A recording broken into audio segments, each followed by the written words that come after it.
ते विजिबल आहे सगळ्यांना? Yes, no?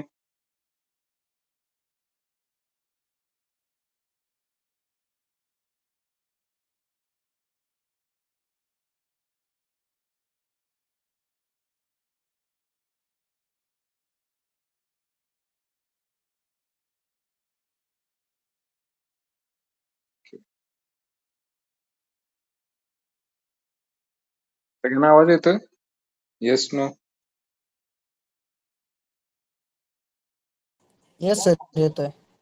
Okay. So start करूया आपण सेशन. 9 वाजलेले आहेत ऑलरेडी. हो काल सर. आपण पार्ट 4A पर्यंत बघितलं होतं, म्हणजे आर्टिकल जे आहे कॉन्स्टिट्यूशन मधलं 51A, की ज्यामध्ये फंडामेंटल ड्युटीज मूलभूत कर्तव्य दिलेले आहेत. 11 कर्तव्य आहेत. स्टार्टिंगला 10 होते, नंतर एक ऍड झालेलं आहे. कोणतं नंतर ऍड झालेलं आहे सांगता येईल कोणाला?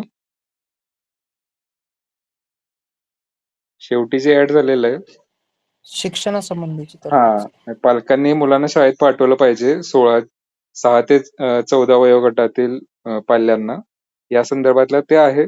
86वी घटना दुरुस्ती जी होती 2002 ची, राईट टू एज्युकेशन ऍक्ट, शिक्षणाचा कायदा जो होता त्याच्यानुसार ते ऍड झालेलं आहे.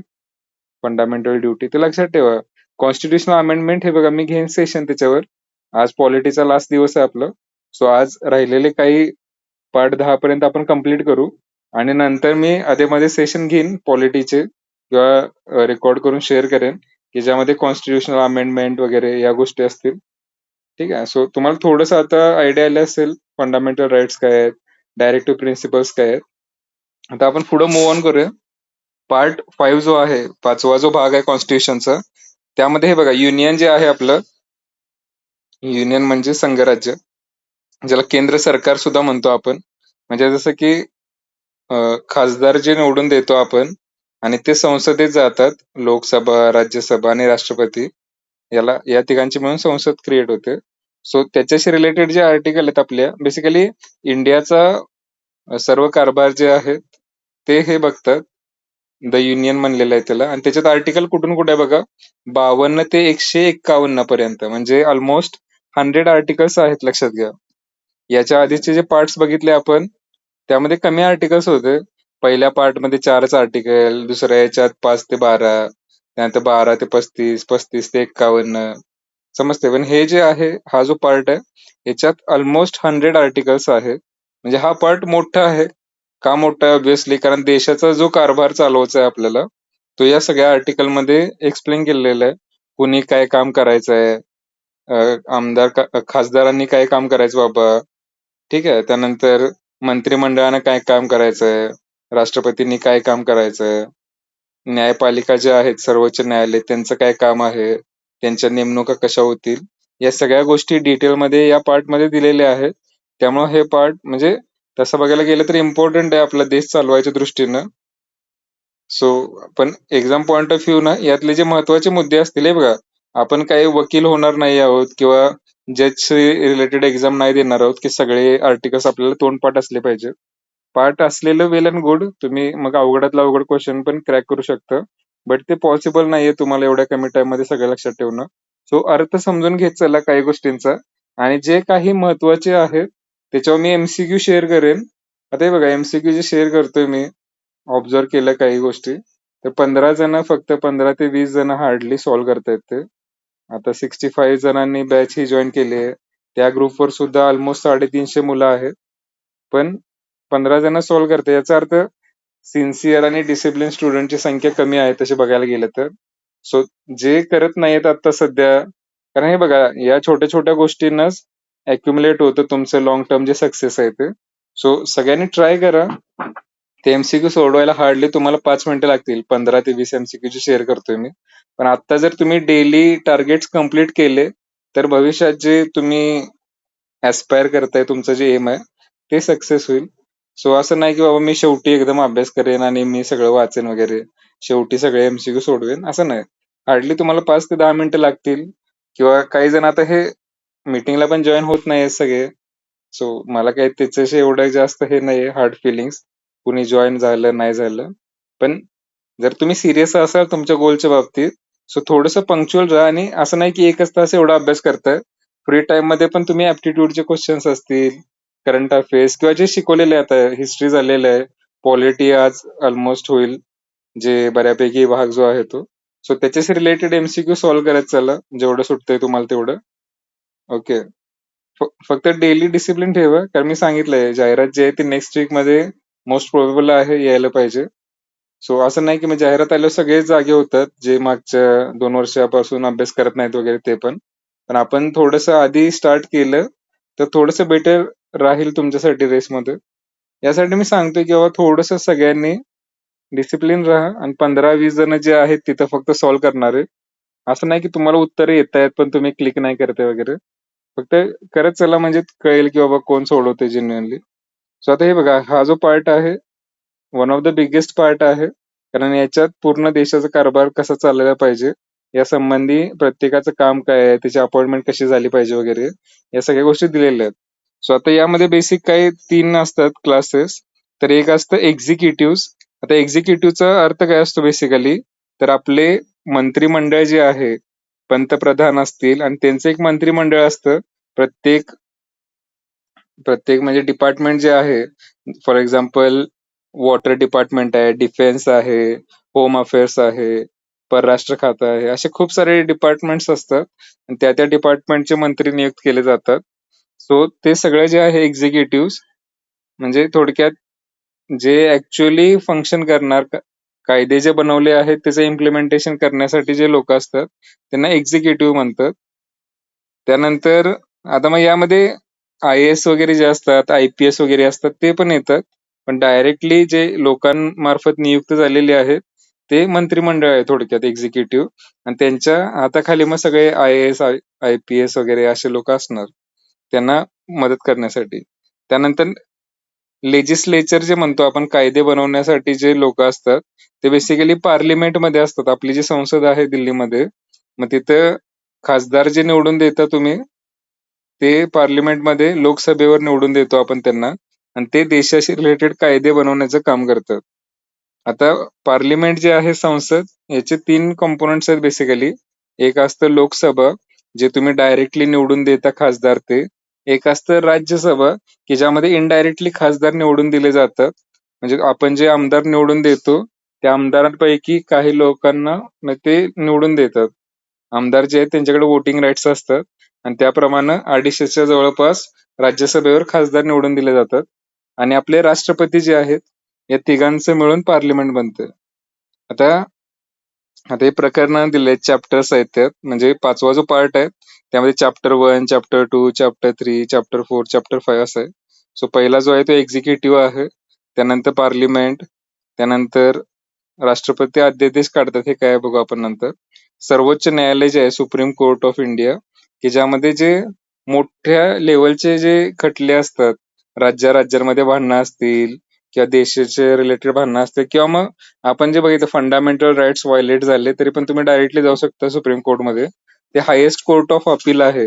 सो सो तिथे जे आहे, सगळे जे हायकोर्टमध्ये समजा तुमची एखादी केस असेल आणि तुम्हाला तिथं यश नाही मिळालं, तर तुम्ही सुप्रीम कोर्टात जाऊ शकता. ठीक आहे. त्यानंतर कॅग जे आहे, हे जे आता हे बघा, कॅग जे आहे तर त्याच्यामध्ये मागच्या 2 वर्षामध्ये सलग MPSC मध्ये प्रश्न विचारलाय कॅगवर. आणि क्वेश्चन काय होता माहितीये का, हाच होता फक्त की कॅगचं जे आर्टिकल आहे कॉन्स्टिट्यूशन मधलं ते कोणतं आहे, तर 148 नंबरचं जे आर्टिकल आहे, हा सलग 2 वर्ष ग्रुप च्या प्रिलिम्स मध्ये क्वेश्चन विचारलाय, कॅगचं आर्टिकल कोणतं. सो 148 नंबर तुम्हाला लक्षात असेल, विषय संपला. आता कॅगचं काम काय असतं वगैरे ते डिस्कस करू आपण पुढं.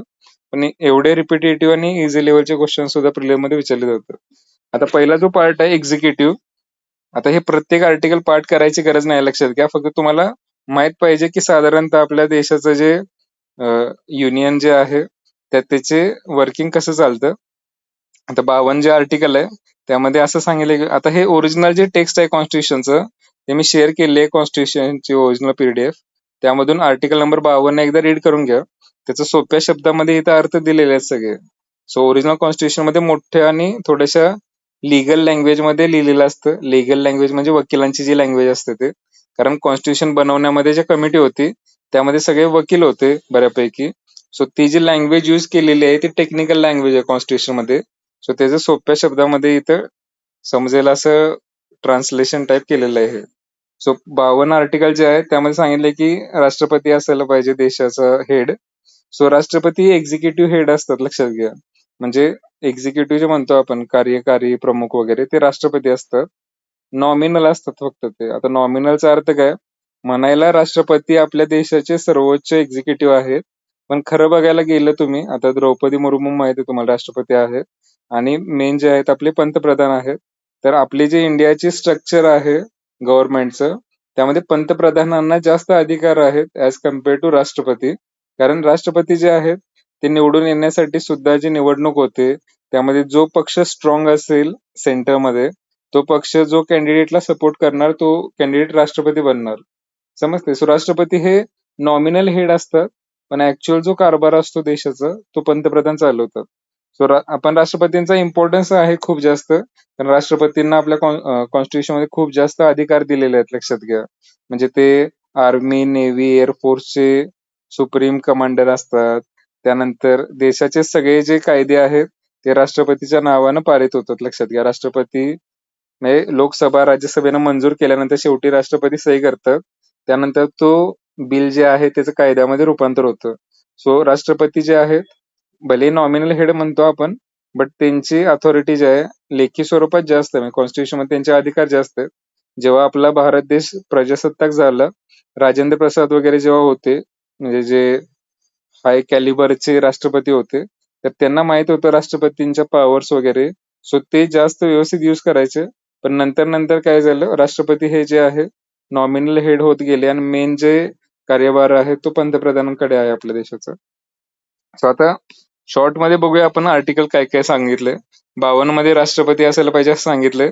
53 मध्ये युनियनची जी कार्यकारी सत्ता आहे म्हणजे एक्झिक्युटिव्ह पॉवर जे आहेत त्या राष्ट्रपतींकडे आहेत, लक्षात घ्या. त्यानंतर 54 मध्ये काय सांगितलंय, राष्ट्रपतींची निवडणूक कशी होते.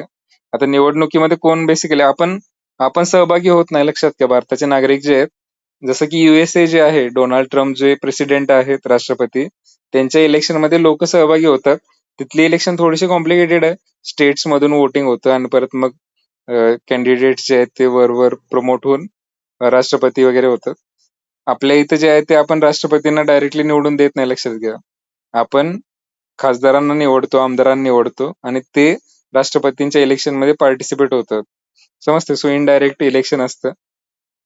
मग संसदेमध्ये जे निवडून आलेले जे खासदार आहेत, म्हणजे प्रत्येक जिल्ह्यातून जे खासदार निवडून जातात ते, आणि आमदार जे असतात आपण निवडून दिलेले, हे दोघं जण राष्ट्रपतीच्या निवडणुकीमध्ये वोटिंग करतात.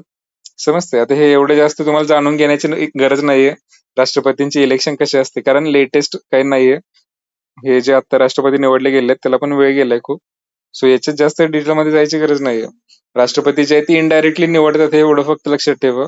खासदार जे आहेत लोकसभेतले आणि आमदार जे आहेत त्यांच्या मार्फत. कार्यकाळ किती असतो राष्ट्रपतींचा? 5 वर्षाचा असतो कार्यकाळ साधारणतः. आता हे बघा, सरकार जे आहे, समजा सरकारचा कार्यकाळ काही फिक्स नसतो. म्हणजे आता समजा मोदींचं गव्हर्नमेंट आहे केंद्रामध्ये, पण कधीपर्यंत ते गव्हर्नमेंट टिकून राहतं, जोपर्यंत खासदारांचं सपोर्ट आहे मेजॉरिटीचं, तोपर्यंत ते सरकार टिकून आहे. आता महाराष्ट्रात तुम्ही बघितलं असेल मध्ये काही वेळा खूप पॉलिटिकल चेंजेस झाले. म्हणजे समजा एखादा गट फुटला तर राज्य कोलॅप्स पण होऊ शकतं, कारण मेजॉरिटी नसेल त्या पक्षाकडे, दुसऱ्या पक्षात एखादा पक्ष सामील झाला तर गव्हर्नमेंट जे आहे ते बरखास्त होतं. पण राष्ट्रपतींची जी पोस्ट आहे त्याला काय एकदा निवडून दिलं तर ऍज सच त्यांची डेथ झाली किंवा त्यांना पदावरून काढून टाकलं तरच त्यांचा कार्यकाळ जो आहे तो कमी होतो, नाहीतर 5 वर्ष जो कार्यकाळ आहे तो कंटिन्यू राहतो त्यांचा. त्यानंतर राष्ट्रपती होण्यासाठी जी पात्रता आहे, भारतीय देशाचे नागरिक पाहिजेत. त्यानंतर वयाची 35 वर्ष पूर्ण पाहिजेत, 35 इयर्स. आणि लोकसभा सदस्य म्हणजे खासदार जे आहेत लोकसभेचे, ते बनण्यासाठी जे क्वालिफिकेशन पाहिजे ते क्वालिफिकेशन बेसिकली राष्ट्रपतीच्या पदाला पाहिजे. आता खासदारकीचं क्वालिफिकेशन वगैरे नंतर बघून घ्या तुम्ही. हे 3 तरी बेसिक लक्षात ठेवा की भारताचा नागरिक पाहिजे. आता नागरिक जो आहे असं नाही की भारतात जन्म झाला असेल तरच तो नागरिक असतो. बाहेरच्या देशात जन्म झाला असेल आणि नागरिकत्व मिळालं असेल भारताचं, काही कंडिशन पूर्ण केल्यानंतर मिळतं. 11 वर्ष भारतात राहिल्यानंतर एखाद्या नागरिकाने अप्लाय केलं तर त्याला भारताचं नागरिकत्व मिळू शकतं, भले तो फॉरेनचा असेल तर. युएसच्या केसमध्ये, अमेरिकेच्या केसमध्ये काय आहे, जो जन्मताच ज्याला अमेरिकन सिटिझनशिप आहे बाय बर्थ, त्यालाच फक्त राष्ट्रपती बनता येणार. ॲक्वायर्ड जे आहे सिटिझनशिप अमेरिकेची, त्यांना नाही बनता येत. भारतामध्ये कोणताही भारताचा नागरिक राष्ट्रपतीसाठी इलिजिबल आहे, प्रोव्हायडेड अदर कंडिशन जे आहेत, 35 वर्ष आणि खासदारकीच्या ज्या कंडिशन्स आहेत, खासदार असायला पाहिजे असं नाही, लक्षात घ्या. खासदारकीची निवडणूक लढण्यासाठी ज्या ज्या कंडिशन रिक्वायर्ड असतात त्या फुलफिल केलेल्या असायला पाहिजे त्यांना. ठीक आहे. आणि हे जे आहे आर्टिकल 61, त्यामध्ये राष्ट्रपती महाभियोग असं लिहिलेलं आहे.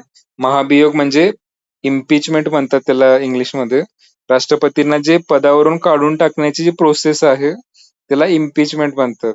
आता राष्ट्रपतींना काढून टाकण्याची प्रोसेस जरा अवघड आहे, की बाबा ते एका राज्यसभेत किंवा लोकसभेत तो ठराव मांडावा लागतो, मग तो स्पेशल मेजॉरिटीनं मंजूर करावा लागतो, मग दुसऱ्या यानं करणार. आणि कधी राष्ट्रपतींच्या विरोधात हा ठराव मांडला जातो तर त्यांनी काहीतरी कॉन्स्टिट्यूशन जे आहे, राष्ट्रपतींचं कर्तव्य काय, बेसिकली शपथ काय घेतात राष्ट्रपती, कॉन्स्टिट्यूशन जे आहे भारतात संविधान, त्याचं संरक्षण करण्याची शपथ घेतात राष्ट्रपती. म्हणजे त्यांचं काम बेसिकली कॉन्स्टिट्यूशन वाचवणं आहे. सो जर असं आढळून आलं आपल्याला की बाबा राष्ट्रपतींचं जे काम आहे कॉन्स्टिट्यूशनचं संरक्षण, पण ते स्वतःच कॉन्स्टिट्यूशन चेंज करायला लागलेत वगैरे, तर त्यांच्या विरोधात इम्पिचमेंटचा ठराव जो आहे तो खासदार वगैरे पास करू शकतात. पण आत्ताच्या आपल्या ज्या ऑलमोस्ट 75 वर्षाच्या कारकिर्दीमध्ये आतापर्यंत एकदाही इम्पिचमेंटचा प्रस्ताव राष्ट्रपतींच्या विरोधात झाला नाही, लक्षात घ्या. समजते, कारण एवढं जास्त कोणी निगेटिव्ह काम केलेलं नाहीये. सो राष्ट्रपतींचा महाभियोग म्हणजे त्यांना पदावरून काढून टाकण्याची जी प्रोसेस आहे त्याला म्हणतात. कारण काय असतं इम्पिचमेंटचं, बेसिकली संविधानाचे उल्लंघन, कॉन्स्टिट्यूशनचं जे दिलेले आहेत त्याचं जर त्यांनी उल्लंघन केलं, बेसिकली काहीतरी चेंज करण्याचा प्रयत्न केला किंवा फंडामेंटल राईट्स काहीतरी हे केले, तर त्यांच्या विरोधात महाभियोग वगैरे प्रोसेस केली जाते. ठीक आहे. त्यानंतर मग हे 61 पर्यंत आहे. आता हे बघा, यातल्या मधले 55, 57, 59, 60 हे पण आहेत असे आर्टिकल, पण एच डिटेलमध्ये बघणं काही गरजेचं नाहीये. त्यानंतर 63 नंबरचं जे आर्टिकल आहे त्यामध्ये उपराष्ट्रपती जे असतात, ठीक आहे, व्हाईस प्रेसिडेंट, त्याच्याबद्दल दिलेलं आहे. त्यानंतर उपराष्ट्रपती म्हणजे राज्यसभा जे असते त्याचे जे सभापती असतात राज्यसभेचे, तेच बेसिकली उपराष्ट्रपती असतात, लक्षात घ्या. राज्यसभा जे आहे त्याचे सभापती हे उपराष्ट्रपती असतात. आणि बेसिकली जेव्हा राष्ट्रपतींची तब्येत बरी नसेल किंवा काहीतरी कारणामुळे राष्ट्रपती जर कामकाज करू शकत नसतील तर उपराष्ट्रपती हे राष्ट्रपतींचं कामकाज बघू शकतात. समजतं? म्हणजे आजारी असतील समजा, काही प्रॉब्लेम असेल तर उपराष्ट्रपती जे आहेत ते राष्ट्रपती या पदाचा कार्यभार बघू शकतात. किंवा डेथ झाली अचानक तरी पण ते काही टेम्पररी काळासाठी असतं, लक्षात घ्या. असं नाही की मग डेथ झाल्यावर हेच राष्ट्रपती बनले आणि त्यांनी पुढे 5 वर्ष काम करणार, असं नाही. काहीतरी टेम्पररी जेव्हा ते ऍबसेंट असतील तेव्हा उपराष्ट्रपती हे राष्ट्रपतीचं काम बघतात. आता उपराष्ट्रपतींची निवडणूक काही गरजेचं नाही, लक्षात घ्या. म्हणजे त्यामध्ये राज्यसभा आणि लोकसभेचे खासदार जे आहेत त्यांच्या मार्फत ही निवडणूक होते इनडायरेक्टली. त्यानंतर राष्ट्रपतींना मदत आणि सल्ला, आता हे आर्टिकल इम्पॉर्टंट आहे. कसं असतं बेसिकली, समजा खासदार वगैरे आपण निवडून देतो, मग कुठल्या पक्षाची मेजॉरिटी असेल, समजा बीजेपीची मेजॉरिटी आहे, तर ते संसद जी आहे आपली तिथं ते प्रूव्ह करतात फ्लोअर टेस्ट की बाबा आमच्याकडे जास्त खासदार आहेत, जेवढा मिनिमम रिक्वायर्ड कोटा आहे त्याच्यापेक्षा जास्त खासदार आमच्याकडे आहेत, आणि तिथं त्यांनी मेजॉरिटी प्रूव्ह केली तर राष्ट्रपती हे पंतप्रधानांची नेमणूक करतात. म्हणजे जो त्या पार्टीचा लीडर असेल, बेसिकली बीजेपी समजा आहे तर त्यांचा जो लीडर आहे, फॉर एक्झाम्पल मोदी आहे, तर त्यांची पंतप्रधान म्हणून म्हणजे त्यांची नेमणूक कोण करतं, राष्ट्रपती करतात. आणि मग एकदा पंतप्रधान नेमणूक झाली तर पंतप्रधान सांगतात की बाबा आपलं जे आता मंत्रिमंडळ असणार आहे त्यामध्ये कुठले मंत्री कोण असतील हे बेसिकली पंतप्रधान सांगतात राष्ट्रपतींना, आणि राष्ट्रपती मंत्रिमंडळाची नेमणूक करतात. समजते? आणि हे मंत्रिमंडळ बेसिकली राष्ट्रपतींना सल्ला देतं किंवा यांचं डिस्कशन होतं कायद्यांशी रिलेटेड हे. सो यांच्यात कम्युनिकेशन इम्पॉर्टंट आहे, राष्ट्रपती आणि मंत्रिमंडळ जे आहे. कारण राष्ट्रपती जे आहेत ते नॉमिनल हेड आहेत एक्झिक्युटिव्ह, आणि ऍक्च्युअल मध्ये जे कामकाज बघतात ते सगळे मंत्री बघतात. त्यानंतर 75 नंबरचा आर्टिकल काय आहे बघा. पंतप्रधान व मंत्रिमंडळ याच्याशी रिलेटेड दिलंय. पंतप्रधानांची नियुक्ती राष्ट्रपती करतात आणि मंत्रिमंडळ लोकसभेत सामूहिकरित्या जबाबदार असतं. म्हणजे काय हे बघा, जर लोकसभेत समजा बीजेपीची मेजॉरिटी असेल तरच बीजेपीचे मंत्री वगैरे बनू शकतात. समजा काही झालं आणि बीजेपीतला काही गट समजा आता जो आहे तो स्प्लिट झाला आणि काँग्रेसमध्ये सामील झाला आणि बीजेपीची मेजॉरिटी समजा संपली तिथं, तर मग ते फ्लोर टेस्ट वगैरे असते बेसिकली, की तुमच्याकडे खरंच मेजॉरिटी आहे का. जर नसेल त्यांच्याकडे मेजॉरिटी, तर ते मंत्री राहणार नाहीत. मग जे होते आधी ते, ज्या पक्षाकडे मेजॉरिटी असतील मग त्यांचा पंतप्रधान बनणार आणि त्यांचे नवीन मंत्री बनतील.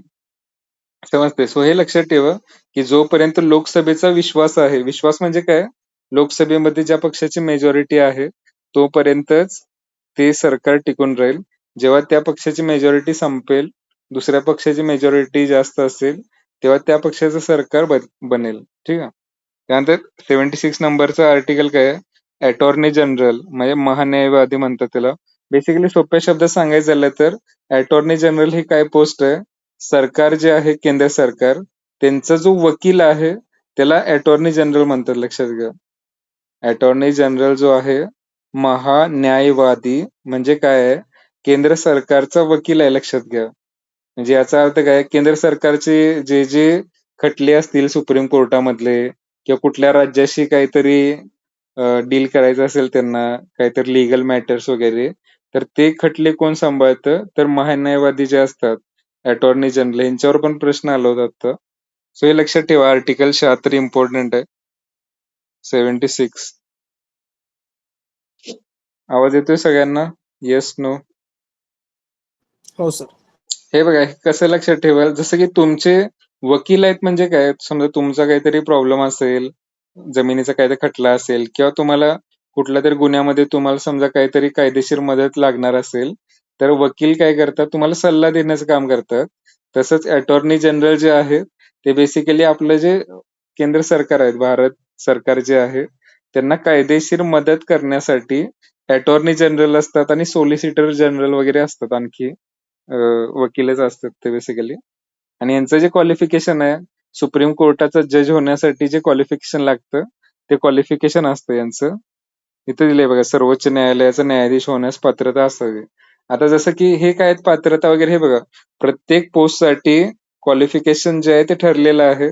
जसं की तुम्हाला जरी AMVI ची पोस्ट, RTO ची पोस्टसाठी अप्लाय करायचं असेल, त्याचं क्वालिफिकेशन ठरलेलं आहे, की बाबा minimum diploma in mechanical and similar branches पाहिजे.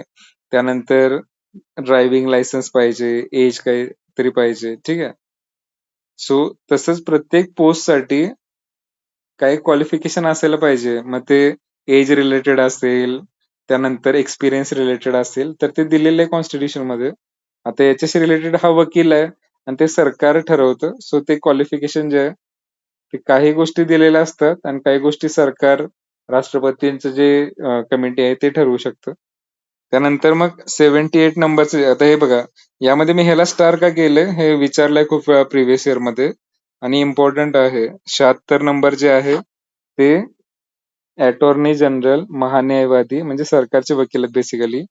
त्यानंतर 78 नंबरचं जे आहे पंतप्रधानांचे कर्तव्य दिलेलं आहे, की राष्ट्रपतींना सर्व निर्णयांची माहिती देणे, की बाबा कुठला आपल्याला कायदा बनवायचा. असं नको की बाबा कायदा बनवायचा चाललाय पण राष्ट्रपतींना कन्सिडरेशन मध्ये न घेताच काहीतरी चालल्यात गोष्टी. मग काय होतं, कोणताही कायदा जेव्हा बनतो शेवटी राष्ट्रपतींची सही असते आणि राष्ट्रपतींना वाटलं की नाही नाही हा कायदा बरोबर नाही बाबा, देशाचं नुकसान होतंय, तर तो पूर्ण कायदा जो लोकसभा राज्यसभेनं पारित केलेला आहे तो परत विचार करण्यासाठी माघारी पाठवू शकतात किंवा त्या काय सही करण्यास नकार देऊ शकतात. ते व्हीटो पॉवर म्हणतात त्याला बेसिकली. रिटर्न करू शकतात, स्वतःकडेच ठेवू शकतात ते. खूप सही न करताच ती फाईल ठेवू शकतात, जेणेकरून तो कायदा बनणार नाही कधी.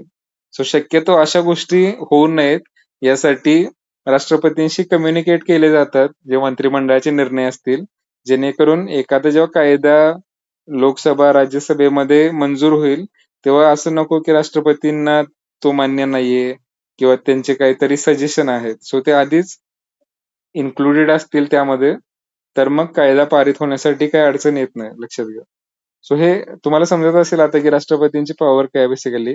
जर त्यांनी ठरवलं ऍक्च्युअल मध्ये की चुकीचा कायदा आहे, हा करायला नको, तर मग तो कायदा बनू शकत नाही, कारण अल्टिमेटली राष्ट्रपतींची सही गरजेची असते.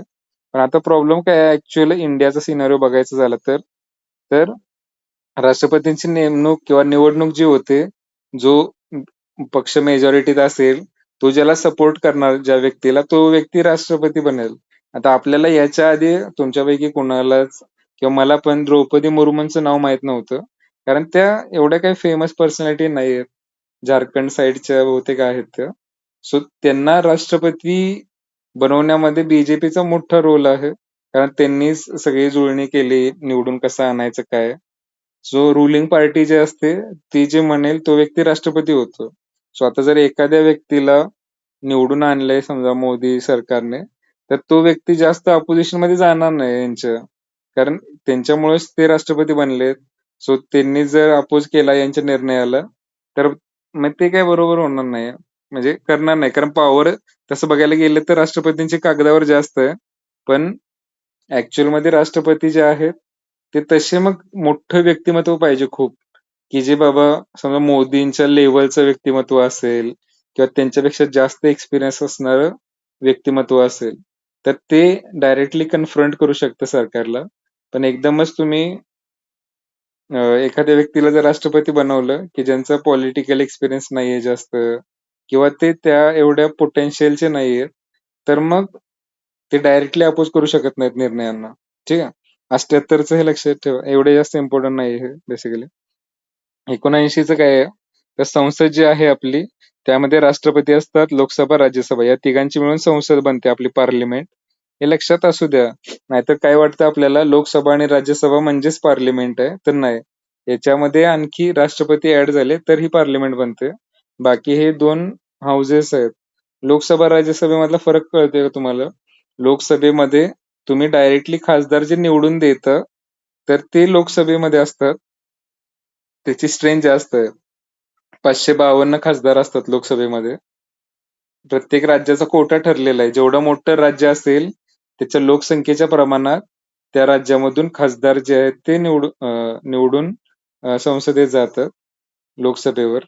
राज्यसभा जे असते त्यामध्ये इनडायरेक्टली खासदार पाठवले जातात, जसं की आता सुनेत्रा पवार ज्या होत्या त्या राज्यसभेवर होत्या खासदार, किंवा शरद पवार बऱ्याच कालावधीसाठी राज्यसभेवर होते. सो बेसिकली जे पक्ष असतात, समजा महाराष्ट्रातून भाजपचे एवढे आमदार आहेत, राष्ट्रवादीचे एवढे आमदार आहेत, बाकी पक्षांचे शिवसेनेचे एवढे आमदार आहेत, तर त्यानुसार बाबा एवढे जर आमदार असतील तर त्यांच्या सपोर्टनं किती खासदार जाऊ शकतात केंद्रामध्ये, कारण केंद्रामध्ये राज्यसभेवर ऑलमोस्ट 250 खासदार असतात. ठीक आहे. सो 250च्या प्रपोर्शनेटली मग कुणाचे किती आमदार असतील त्या हिशोबाने तिथं राज्यसभेवर खासदार पाठवले जातात. समजतं? त्यानंतर माहिती दिली बघा, राज्यसभेची कमाल सदस्यसंख्या जी आहे मॅक्सिमम 250 आहे. 238 जे आहेत ते निवडून येतात, पण ते आपण निवडत नाही, लक्षात घ्या. लोक निवडून देत नाहीत. आपण जे आमदार निवडून दिलेत ते आमदार ठरवतात आणि कुणाला पाठवायचं वरती. आणि 12 जे आहेत ते राष्ट्रपती नियुक्त करतात. जसं की आता सुधा मूर्ती ज्या आहेत फॉर एक्झाम्पल, त्या बहुतेक राज्यसभेवर खासदार आहेत त्या. सगळ्यांना माहित आहेत का सुधा मूर्ती? हो सर. ओके. म्हणजे किंवा मध्ये सचिन तेंडुलकर हे पण राज्यसभेवर होते, किंवा आहे बघा. बेसिकली राष्ट्रपती जे आहेत, वेगवेगळ्या क्षेत्रामधले जे लोक असतात त्यांना राज्यसभेवर खासदार म्हणून अपॉइंट करू शकतात. राष्ट्रपतींकडे पॉवर आहे, ते 12 खासदार जे आहेत ते राष्ट्रपती म्हणजे आता मोदी सांगणार त्यांना की बाबा हे बघा, राष्ट्रपती जे डिसिजन्स घेतात ना, त्याच्या मागे मंत्रिमंडळ जे सांगतं बेसिकली, ते राष्ट्रपती डिसिजन घेतात. असं नाही की राष्ट्रपतींना स्वतःहून वाटलं काहीतरी आज आपण असं करावं आणि त्यांनी हा निर्णय घेतला, असं नसतं, लक्षात घ्या. राष्ट्रपतींचे जे निर्णय असतात ते कुणी सांगितलेले असतात, तर बेसिकली पंतप्रधान आणि मंत्रिमंडळ जे असतं ते जे सांगेल त्याप्रमाणे राष्ट्रपती काम करतात. क्लिअर आहे? सो आता जे खासदार नियुक्त केले जातात, अपॉइंट केले जातात राष्ट्रपतींमार्फत. ते 12 असतात. मग डिफरंट फील्ड मधले जे एक्सपर्ट लोक असतील, जसे स्पोर्ट्स मधले समजा सचिन तेंडुलकर आहेत.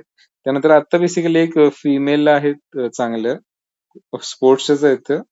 हे नाव शेअर करेन नंतर राष्ट्रपतीने कोणाकोणाची नेमणूक केली आता सध्या. विचारलं जात नाही एवढं तुम्हाला डिटेलमध्ये. सुधा मूर्ती फेमस आहेत थोड्याशा, त्यांचं वक्तृत्व वगैरे, किंवा इन्फोसिस कंपनी माहित असेल त्याच्याशी रिलेटेड. तर त्या आता सध्या आहेत नेमणूक केलेली आहे राष्ट्रपतींनी. त्यानंतर लोकसभेमध्ये किती असतात खासदार? 552 असतात. त्यापैकी 543 जे आहेत ते निवडून आलेले आहेत, आणि काही मग दिल्ली आणि पॉंडिचेरी मधून वगैरे असतात काही. त्यानंतर हे बघा, कालावधी जो आहे लोकसभेचा किती असतो? 5 वर्ष कालावधी आहे. म्हणजे 5 वर्ष असतो. म्हणजे आता समजा तुम्ही खासदार निवडून दिले, मोदी गव्हर्नमेंटची जी टर्म आहे ती समजा सुरू झाली 2024 पासून, तर ते पुढचे 5 वर्ष राहते. त्याच्या आधी पण ते 6 महिने आधी डिझॉल्व्ह करू शकतात. समजतंय? आणि मग इलेक्शन्स वगैरे होतात, आणि त्यानंतर कोण नेक्स्ट असेल पंतप्रधान वगैरे हे चालू राहतं. सो लोकसभा जी आहे ती डिझॉल्व्ह होते, लक्षात घ्या. म्हणजे ते कंटिन्युअस हाऊस नाहीये की एकदा निवडून दिले की ते राहतीलच तसे. दर 5 वर्षांना त्यांना ती इलेक्शन निवडून परत जावं लागतं. व्हेअरएज राज्यसभा जी आहे त्याच्यातले जे खासदार असतात त्यांचा कालावधी जो असतो तो 6 वर्षाचा असतो, लक्षात घ्या. आपण जे निवडून देतो खासदार त्यांचा कालावधी 5 वर्षाचा असतो, आणि जे राज्यसभेवर खासदार म्हणून इनडायरेक्टली निवडून येतात त्यांचा कालावधी 6 वर्षाचा असतो. पण राज्यसभेचं असं नाही की 6 वर्षाचा कालावधी आहे म्हणल्यावर हे जे 250 लोक आहेत सगळे, ते 6 वर्ष पूर्ण झाले आणि सगळे 250च्या 250 लोक जे आहेत ते डिझॉल्व्ह झाली राज्यसभा, असं नसतं. 250 पैकी 1/3 जे आहे, म्हणजे 1/3 जे आहे, आता 8 त्रिक 24 म्हणजे साधारणतः 83च्या दरम्यान जे खासदार आहेत राज्यसभेचे, तर ते दर 2 वर्षांनी 83 खासदार जे आहेत ते रिटायर होणार, आणि त्यांच्या जागी नवीन 83 जे आहेत ते तिथं पाठवले जाणार. समजतंय का? म्हणजे यांचा असं नाही की 6 वर्षानंतर सगळेचे सगळे एकदम चेंज होतात. दर 2 वर्षांनी 1/3 जे आहेत खासदार राज्यसभेचे ते रिटायर होतात, आणि त्यांच्या जागी परत दुसरे जे असतील ते अपॉइंट केले जातील, किंवा तेच परत कंटिन्यू केले जातात. पण त्यांचा कार्यकाळ जो आहे तो 6 वर्षाचा असतो, आणि दर 2 वर्षांनी 1/3 जे आहेत ते रिटायर होणार, आणि त्याच्या जागी परत नवीन जे आहेत ते निवडून येणार तिथं. ओके. सो या बेसिक फक्त काही गोष्टी लक्षात ठेवा. त्यानंतर मग आता आर्टिकल सगळे दिलेले आहेत. 85 मध्ये काय आहे? संसदेचं अधिवेशन, की ज्यामध्ये हिवाळी अधिवेशन असतं, उन्हाळी अधिवेशन, बजेटचं सेशन असतं. त्यानंतर लोकसभेचे अध्यक्ष जे असतात, आता लोकसभेच्या अध्यक्षांकडे खूप जास्त पॉवर असते, लक्षात घ्या. अध्यक्ष म्हणजे काय?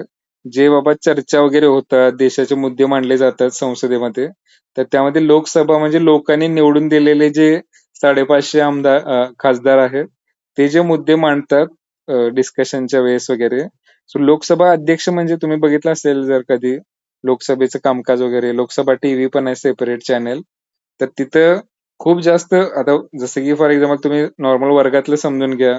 वर्गामध्ये 50 मुलं असली आणि सगळी चर्चा करायला लागली किंवा बोलण्याची संधी दिली, तर खूप जास्त गोंधळ, दंगा होण्याची शक्यता असते. आणि टीचर जे आहेत बेसिकली शांत करू शकतात, अथॉरिटी असते त्यांच्याकडं. तसंच एखाद्या वर्गामध्ये समजा 550 विद्यार्थी असतील, आता प्रेझेंट कमी असतात ती गोष्ट वेगळी, की 550च्या 550 सगळे प्रेझेंट असण्याची शक्यता कमी आहे. जेव्हा वोटिंग वगैरे असतं तेव्हाच मॅक्सिमम प्रेझेंट असतं. पण समजा असं समजून चला की 550 पैकी 400 जण प्रेझेंट आहेत, तरी पण ती खूप स्ट्रेंथ जास्त झाली. सो सगळ्या त्या सभागृहावर नियंत्रण ठेवण्याचं काम जे असतं ते लोकसभा अध्यक्षांचं असतं, लक्षात घ्या. आणि हे जे पद आहे म्हणजे तिथं जो माणूस बसतो तो थोडासा, म्हणजे काय म्हणावे, एक्सपिरियन्स्ड असायला पाहिजे, जेणेकरून ते कंट्रोल करू शकेल कामकाज. मग याच्याकडे खूप सारे अधिकार असतात लोकसभा अध्यक्षाकडे, की एखादं बिल जे आहे. आवाज येतोय सगळ्यांना? हो सर. ओके. सो एखादं बिल जे आहे ते मनी बिल आहे का? मनी बिल म्हणजे काय बेसिकली? आपल्यावर जे टॅक्स आकारतं सरकार, की प्रत्येक गोष्टीवर टॅक्स किती पाहिजे, सरकारचं उत्पन्न किती जनरेट होईल. तर ते जे बजेट सेशन असतं बेसिकली, तर ते मनी बिल आहे का दुसरं बिल आहे हे ठरवण्याचा अधिकार जो असतो तो लोकसभा अध्यक्षांचा असतो.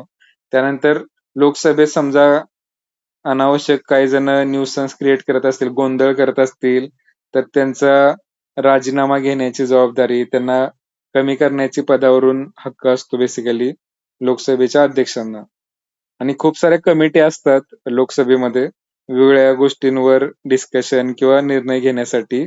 तर त्या कमिटीचे जे चेअरमन निवडून दिले जातात ते पण लोकसभा अध्यक्षांकडे पॉवर असते त्या बाबतीत जास्त. ओके, सो लोकसभा अध्यक्ष जे आहे आता ओम बिर्ला आहेत बेसिकली, तर ते खूप पॉवरफुल पद आहे लक्षात घ्या. समजते म्हणजे मिनिस्टरच्या दर्जाचं पद आहे ते. त्याच्यापेक्षा पण मोठं म्हणू शकतो आपण. कारण मिनिस्टर जे आहेत 5-6 मिनिस्टर्स खूप जास्त सिग्निफिकंट असतात. जसं तुम्हाला पण माहित असतील समजा अमित शहा आहेत होम मिनिस्टर, राजनाथ सिंग आहेत defence minister, Nirmala Sitharaman finance minister. आता हे सोडले तर बाकी मग स्पोर्ट्स असेल, हेल्थ असेल किंवा एज्युकेशन मिनिस्टर आता खूप जास्त चर्चेमध्ये आहेत नीट पेपर लीक पासून. हे सोडले तर आपल्याला जास्त माहित नसतं. पण लोकसभेचे अध्यक्ष वगैरे जे असतात, जर तुम्ही कधी लोकसभेवर टीव्ही वगैरे बघितलं तर त्यांचा रोल महत्वाचा आहे, लक्षात घ्या. त्यानंतर प्रत्येक आर्टिकल दिले संसदेतील मतदानाची पद्धत काय असते, संसदीय विशेष अधिकार म्हणजे पार्लिमेंटमध्ये जे बोललं जातं. आता आमदार खासदार जे आहेत, आता आमदार बेसिकली राज्याला लेवलला असतात, खासदार जे आहेत ते केंद्र सरकारमध्ये असतात. सो ते जे बोलतील पार्लिमेंटमध्ये त्याच्यावर कोणी केस नाही करू शकत, लक्षात घ्या. नाहीतर त्यांनी काहीतरी बोललं चुकीचं म्हणून कोर्टात तुम्ही केस केली असं नाही होऊ शकत. का? कारण आपण जे निवडून दिलेले आहे त्यांना आपले मुद्दे मांडण्यासाठी, सो ते मुद्दे जर ते मांडत असतील, सरकारची टीका करत असतील, तर त्यांनी हे केलं आणि त्यांच्यावर गुन्हा दाखल करा असं करता येत नाही. सो विशेष अधिकार दिलेले आहेत काही खासदारांना, आमदारांना. ते जे काय बोलतील त्या संसदेमध्ये तर त्याच्यावर केस करता येणार नाही किंवा कोर्टामध्ये ते त्यांच्या विरोधात वापरता येणार नाही. त्यानंतर अधिवेशन चालू असताना त्यांना अटक करता येणार नाही खासदारांना वगैरे. असे काही त्यांना प्रिव्हिलेजेस दिलेले असतात, संरक्षण दिलेलं असतं. त्यानंतर 108 मध्ये काय आहे, संयुक्त बैठक. आता हे पण आर्टिकल लक्षात ठेवा थोडस. सिंपल क्वेश्चन फक्त हा विचारला जातो, लक्षात घ्या, की कोणत्या आर्टिकलच्या अंतर्गत संयुक्त बैठक जी आहे म्हणजे दोन्ही सभागृह जे आहेत त्यांचं एकत्रित बैठक होते. म्हणजे काय, फॉर एक्झाम्पल आता समजा मेकॅनिकलच्या 2 डिव्हिजन आहेत, ए डिव्हिजन आहे आणि बी डिव्हिजन आहे.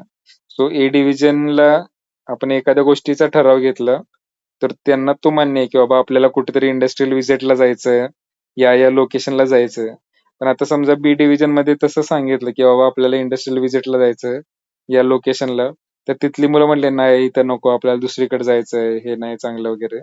आता दोघांचं जर एकमत होत नसेल ए आणि बी डिव्हिजनचं, तर काय करता येईल याच्यावर सोल्युशन, दोघांना एकत्रित घ्यायचं आणि ते दोघं मिळून समजा एखाद्या पर्टिक्युलर गोष्टीवर ऍग्री झाले तर त्याच्यातून पुढे जायचं असं. सो याला जॉईंट सिटिंग म्हणतात बेसिकली. लोकसभा आणि राज्यसभेत एखादं बिल जे असतं ज्याचा कायदा बनणार, बिल म्हणजे प्रस्ताव असतो, त्याच्यावर संमती झाल्यानंतर त्याचं कायद्यात रूपांतर होतं. सो लोकसभेत एखादं बिल प्रेझेंट केलं, ते तिथून पास झालं आणि राज्यसभेत समजा ते पास नाही झालं म्हणजे मेजॉरिटीचा सपोर्ट नाही मिळाला, तर मग काय होतं ते बिल रद्द होऊ शकतं. सो जर अशी गरज वाटली की बाबा एखादं इम्पॉर्टंट बिल आहे आणि त्याच्यावर पुन्हा यांचं एकमत व्हायला पाहिजे वगैरे, सो त्या दोघांचे राष्ट्रपती जे आहेत दोघांची जॉईंट सिटिंग घेऊ शकतात की दोघांनी एकत्र या.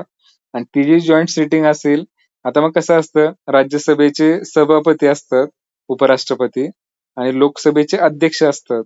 सो या दोघांपैकी कोण बसणार तिथं चेअरवर जर दोन्ही वर्ग एकत्र आले तर तिथं कोण बसतं बेसिकली, लोकसभेचे अध्यक्ष जे असतात.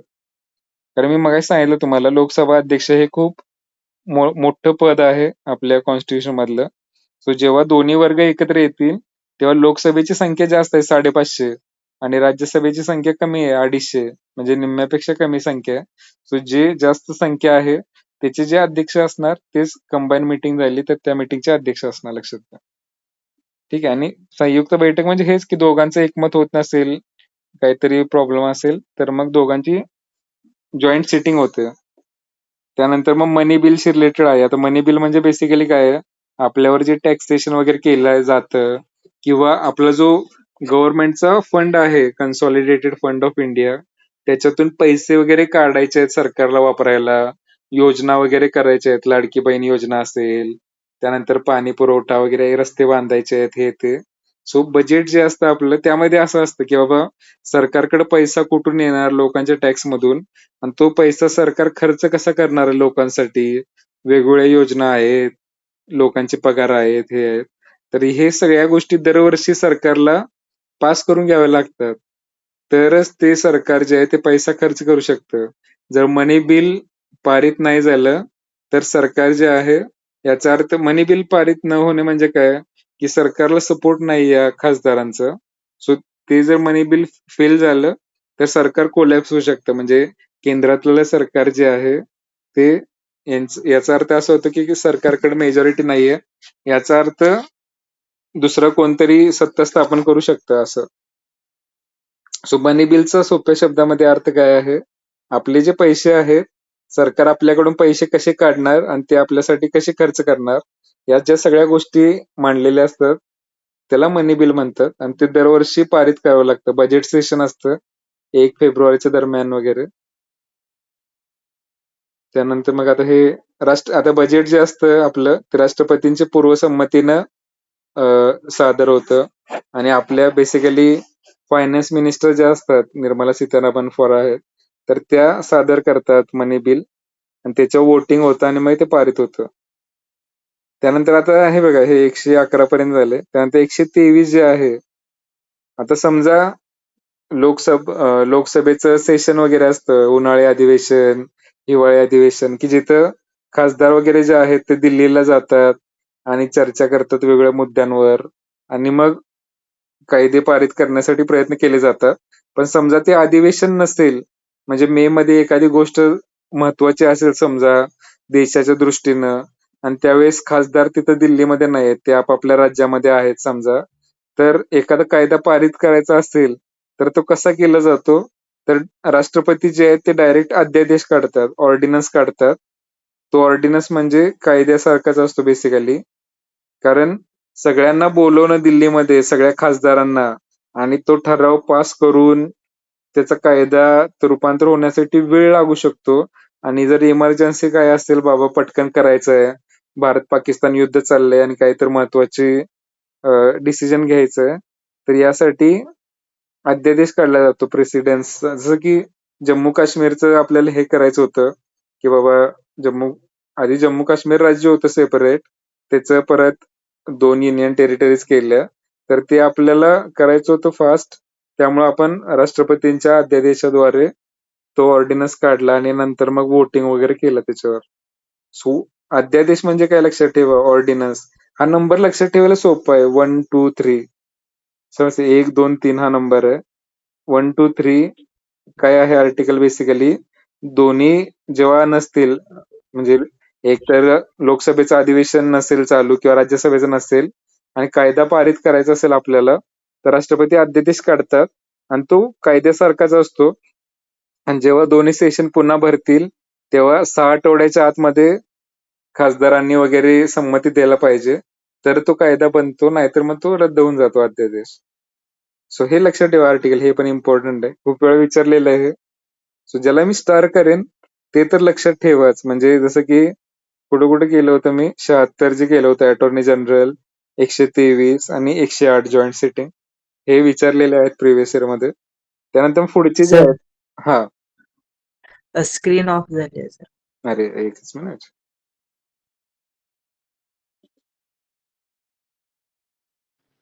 नो, आमच्याकडे दिसत होते. हा, म्हणजे मी आता लॅपटॉपवर समोर आहे तर तिथं दिसतंय. कुणाकुणाचं म्हणजे दिसतंय का काही जणांना का ऑफ आहे? सर Visible मला आहे, विजिबल आहे सर. ओके, मग एकनूर एकदा चेक करतो काय थोडस. आणि हे बघ, स्क्रीनचा असा काही उपयोग नाही, मी शेअर केलेलं आहे ऑलरेडी हे ग्रुपवर. ते समज तुझ्याकडे स्क्रीन विजिबल नसेल ना, तर आपली जी पीडीएफ शेअर केली आहे त्यातली पहिली स्लाइड आहे ऍक्च्युली ही. सो त्याच्यावर मी फक्त मार्किंग करतोय इथं. बाकीच्यांना आहे visible? Yes sir. Okay. So त्या पीडीएफ मधून जरी सायमल्टेनियसली बघितलं तरी चालेल. ऍक्च्युली हे सगळं कव्हर करायचं होतं पण पहिलाच अजून. बरं ठीक आहे, बघूया आपण. चला, 123 जे आहे, आता इथपर्यंत हे एक्झिक्युटिव्हच्या पॉवर झाल्या. त्यानंतर आता सर्वोच्च न्यायालयाचं सुरू होते बघा 124 पासून. आता तुम्ही फक्त रेंज लक्षात ठेवत चालला. कारण काय होतं कधी-कधी सुप्रीम कोर्टाशी रिलेटेड एखादं आर्टिकल विचारलं, तर ते 124च्या आधी नाहीये कुठं. हे बघा इथं हे जे सगळे बघितले ना आपण 52 पासून इकडे 79, 123 पर्यंत, तिथपर्यंत कधी सुप्रीम कोर्टाचा उल्लेख झालेला नाहीये. तो कधी होणार सुप्रीम कोर्टाचा 124 ते 147. सो जर एक्झाम मध्ये तुम्हाला आर्टिकल आलं आणि रेंज जास्त असेल वाईड, तर मग इलिमिनेट करायला बरं राहतं. सो आता सुप्रीम कोर्ट जे आहे, सर्वोच्च न्यायालयाची स्थापना 124 मध्ये सांगितलेलं आहे की कुठं असेल पाहिजे दिल्लीमध्ये वगैरे.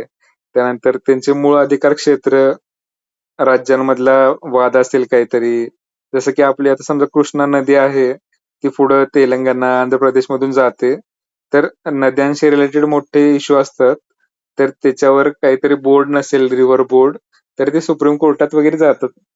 किंवा राज्याचा काहीतरी वाद असेल, तर तो पण राज्यांमध्ये 2 राज्यात काही ते भांडणं असतील किंवा केंद्र सरकार आणि राज्याचा एखादा इश्यू असेल, तर तो बेसिकली सुप्रीम कोर्ट डील करतं.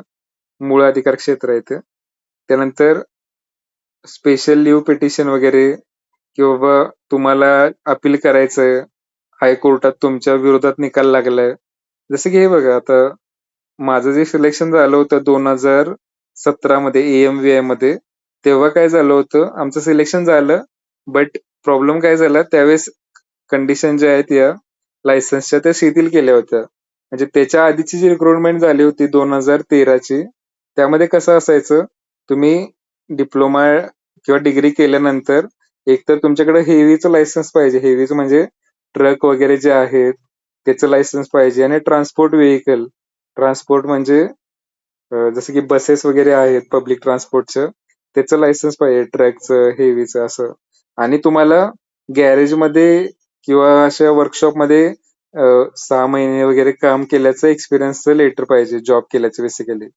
तर या कंडिशन होत्या आधी 2013च्या AMVIच्या एक्झाम पर्यंत.